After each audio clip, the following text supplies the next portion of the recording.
bestseller book that he wrote. It just moved my heart when I read the title. The title of this book was called Who Moved My Cheese? Who moved my cheese?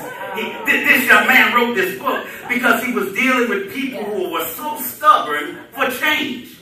So stubborn. Who moved my cheese? Now, this particular young man, I was so fascinated by that book that I bought another book that he wrote, and it was called Peaks and Valleys. Peaks and Valleys. Spencer Johnson wrote this book, this medical doctor, called Peaks and Valleys. Subtitle, Making Good and Bad Times Work for You.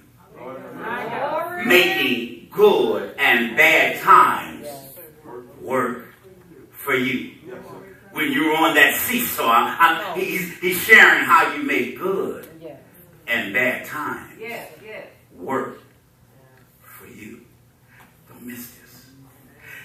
Spencer Johnson, in his book that I'm reading now, it parallels what we're talking about in Deuteronomy chapter 1, verse 6 through 8.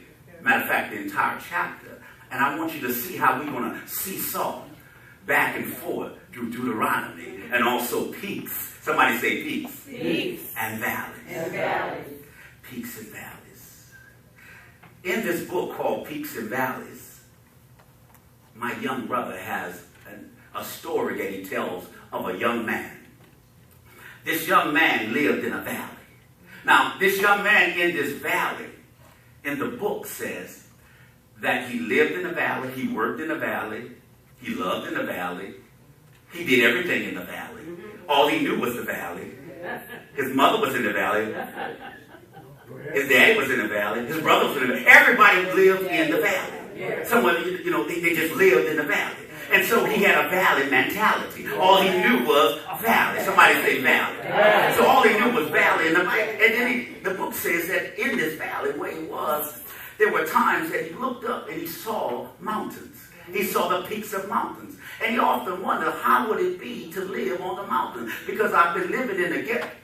I've been living beneath my knees. I've been living down here all this time. I wondered, how would it feel if I can go to the mountain? Something about saying that, he noticed that his family members began to tell him negative things. You don't want to go to the mountain. Look, we got it good right here. Why you want to just pack up and go to the mountain? You don't know what you're going to experience at the mountain. You have to understand, you can't take everybody with you when God has an assignment for you. You might want to take them. And so, mother, father, all of them told him about not going up to the mountain. But then in this book, it lets us know that he said, well, I thought about what mama said. I thought about what they said. But I'm going to the mountain. So the Bible lets us know that he goes up to the mountain. And as he goes up to the mountain in page 11 of the book, make sure you get that book. In page 11, the book says that as he went up to the mountain, he fell down and he hurt himself. He hurt his leg. He hurt his arm.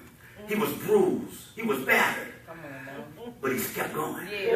How many of you are bruised and battered in the things that you're doing, but you keep going? See, so he had, although he was a resident, watch this, he was a resident of the valley, but he had reservations for the mountain. So as he was going up to the mountain, it lets us know that he meets an old man. Say old man. Old man. Say old wise man. Old wise man. He met an old man. And I want you to see something here. And we're going to have it on the screen right now.